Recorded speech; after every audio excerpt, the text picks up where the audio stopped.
बिस्मिल्लाहिर्रहमानिर्रहीम। अस्सलाम वालेकुम डियर स्टूडेंट्स, उम्मीद है आप सब ठीक होंगे और लेक्चर बर वक्त ले रहे होंगे और साथ साथ याद भी कर रहे होंगे। आज का टॉपिक बहुत इम्पोर्टेंट है, माइकलसन्स इंटरफेरोमीटर। बताना ये है कि इसमें कंस्ट्रक्शन, वर्किंग और माइकलसन इंटरफेरोमीटर की थ्योरी और how can you find the wavelength of light used. जो आप वेवलेंथ यूज़ करेंगे लाइट की, वो आप मालूम कैसे करेंगे। माइकलसन इंटरफेरोमीटर एक इंस्ट्रूमेंट है। एल्बर्ट ए माइकलसन, उसने ये इंस्ट्रूमेंट डिवाइस किया 1881 में। 1881 साइंटिस्ट का नाम, इंस्ट्रूमेंट है, ये सब चीज़ें इंपॉर्टेंट हैं। उसने आइडिया यूज़ किया इंटरफेरेंस ऑफ लाइट रेज का, और interference of light rays use करते हुए डिस्टेंस को प्रिसिजन के साथ, बहुत ज़्यादा प्रिसिजन के साथ मेजर किया गया। इसके इसेंशियल फीचर्स क्या हैं are shown schematically in the figure. Number एक, मोनोक्रोमेटिक लाइट होनी चाहिए। ये बात पहले भी हो चुकी है कि मोनोक्रोमेटिक मीन सिंगल वेवलेंथ। इसमें G1 half silvered glass plate है, 45 डिग्री पर पड़ी होती है relative to the incident light भी। इसको भी डायग्राम में भी डिस्कस करता हूँ मैं। M1 मूवेबल मिरर है।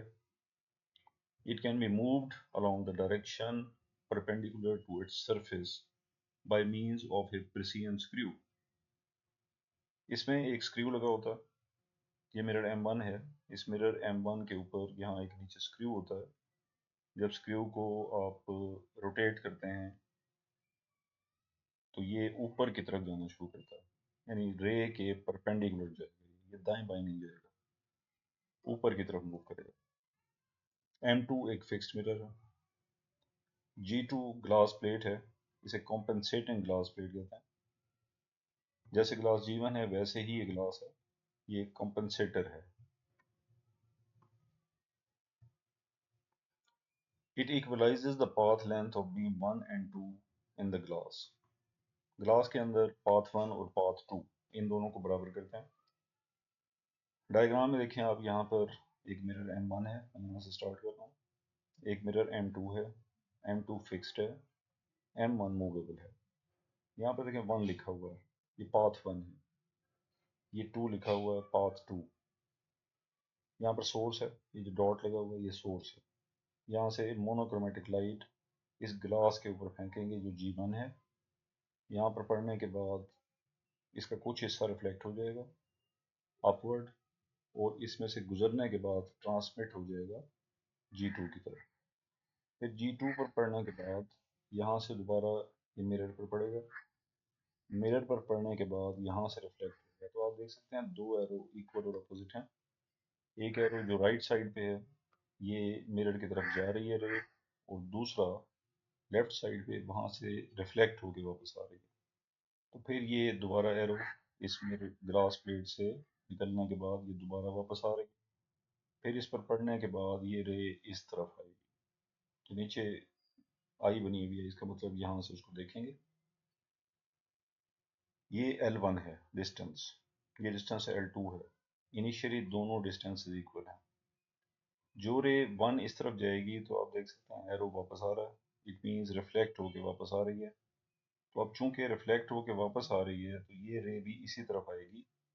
अब एक रे के दो हिस्से हो गए, तो कोहेरेंस हो गई, कोहेरेंट वेव्स हैं। अब ये कोहेरेंट वेव्स अगर तो पाथ डिफरेंस सेम है, जैसे कि मैंने कहा 1 और 2 दोनों सेम है, तो पाथ डिफरेंस 0 होगा। यहाँ पर हमें एक ब्राइट लाइन नजर आएगी। उसके बाद हमने इस मिरर M1 को अपवर्ड मूव करना है। स्क्रू को घुमाएंगे, मिरर ऊपर की तरफ जाएगा। वेवलेंथ इंतहाई कम होती है, जैसे वॉयलेट है तो 400 नैनोमीटर है, इंतहाई कम है। अगर हम स्क्रू को ज़रा सा मूव करेंगे तो ये वेवलेंथ जितना हो सकता है मूव हो जाए, या वेवलेंथ का आधा या वेवलेंथ का फोर्थ हिस्सा जब मूव होगा तो इसको हम डिस्कस करेंगे कि फिर पाथ में डिफरेंस क्रिएट हो जाएगा। अगर हम लैम्डा बाई 2 मिरर को ऊपर ले जाते हैं तो लैम्डा बाई 2 जाने का और लैम्डा बाई 2 वापस आने का, तो आप इन दोनों को ऐड करेंगे, lambda by 2 plus lambda by 2 is equal to lambda हो जाएगा। तो जब पाथ डिफरेंस लैम्डा हो तो एक ब्राइट फ्रिंज शिफ्ट हो जाएगी। और अगर लैम्डा बाई 4 डिस्टेंस इस मिरर को मूव करें अपवर्ड, तो lambda by 4 plus lambda by 4, क्योंकि रे जाएगी और वापस भी आएगी, तो ये लैम्डा बाई 2 का पाथ डिफरेंस हो जाएगा, जो कि 180 का फेज डिफरेंस पैदा करता है। यहाँ पर डिस्ट्रक्टिव इंटरफेरेंस होता है, तो एक ब्राइट फ्रिंज एक डार्क फ्रिंज की जगह ले लेगी। अब ये सारी बातें जो यहाँ डिस्कस हुई, इस डायग्राम को सामने रखते हुए अब आगे इसको डिस्कस करते हैं।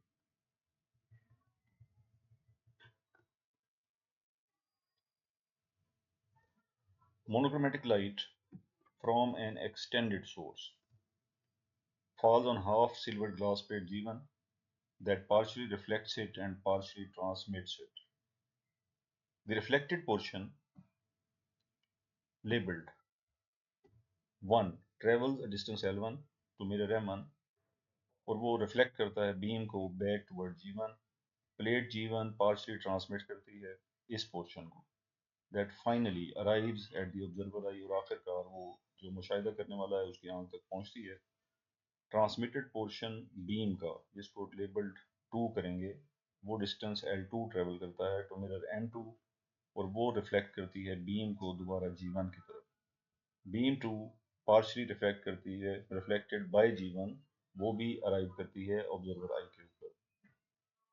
टू बीम्स, जो दो बीम्स हैं, हैविंग देयर डिफरेंट पाथ्स, जिनका पाथ डिफरेंट है, ये कोहेरेंट होंगे क्योंकि एक हिस्से के, एक सोर्स के दो हिस्से बनाए हैं। देयरफॉर जब वो अराइव करती हैं ऑब्जर्वर आई पर, वो इंटरफेरेंस पैदा करती हैं। तो observer series of parallel interference fringes देखता है, जैसा कि शक्ल में जाए। Theory: in a practical interferometer, mirror M1 move किया जाता है along the direction perpendicular to this surface by means of a precision screw. ये बात ऊपर भी हो चुकी है पॉइंट्स के अंदर। As the length L1 is changed, pattern of interference fringes is observed to shift. If M1 is displaced through a distance equal to lambda by 2, then path difference lambda by 2 plus lambda by 2, जैसे मैंने उधर figure पे बयान किया, lambda is produced. Thus fringe is seen shifted forward across a line of reference of crosswire. तो microscope के अंदर एक टेलीस्कोप के अंदर, क्योंकि पैरेलल रेज हैं, एक क्रॉस वायर लगी होती है in the eyepiece of the telescope used to view the fringes. A fringe is shifted each time. Fringe shift होती है each time. The mirror is displaced through lambda by 2. जब भी mirror को lambda by 2 displace करेंगे तो एक fringe shift होती है. Hence, by counting the number m of the fringes which are shifted by the displacement L of the mirror, we can write L is equal to m lambda over 2. इसमें m जो है ये fringes की तादाद है या order नहीं है, कितने फ्रिंजेस शिफ्ट हो गई जब आपने लैम्डा बाई 2 डिस्टेंस मूव किया मिरर को, तो ये हमें डिस्टेंस बता देगा। It can be use to measure, इसको यूज किया जाता है distance with extremely high precision. The motion of mirror M1 by only lambda by 4 produces a clear difference between brightness and darkness. अगर हम कहेंगे वेवलेंथ वॉयलेट की use की गई जो कि 400 नैनोमीटर होती है, तो 400 नैनोमीटर को अगर हम कन्वर्ट करें तो ये 100 नैनोमीटर यानी 4 पे तकसीम करें तो 100 नैनोमीटर बनेगा या 10 की पावर -4 नैनोमीटर बनेगा। माइकलसन ने मेजर की length of standard metre in term of the wavelength of red cadmium light and showed that the standard meter was equivalent to 1553.163.5 wavelength of this light. तो ये definition भी important है क्योंकि सिर्फ ये माइकलसन इंटरफेरोमीटर भी पूछा जा सकता है आपसे। तो 1553.163.5 वेवलेंथ ये भी इंपॉर्टेंट है। रेड कैडमियम लाइट भी इंपॉर्टेंट है। इसको अच्छे तरीके से आपने तैयार करना है और इसको डायग्राम भी अच्छे तरीके से बनानी है और इसको लिखना भी है, याद करके लिखना भी है इसको। तो इंशाल्लाह नेक्स्ट लेक्चर जल्दी मैं फॉरवर्ड करूँगा। तब तक के लिए अल्लाह हाफिज़।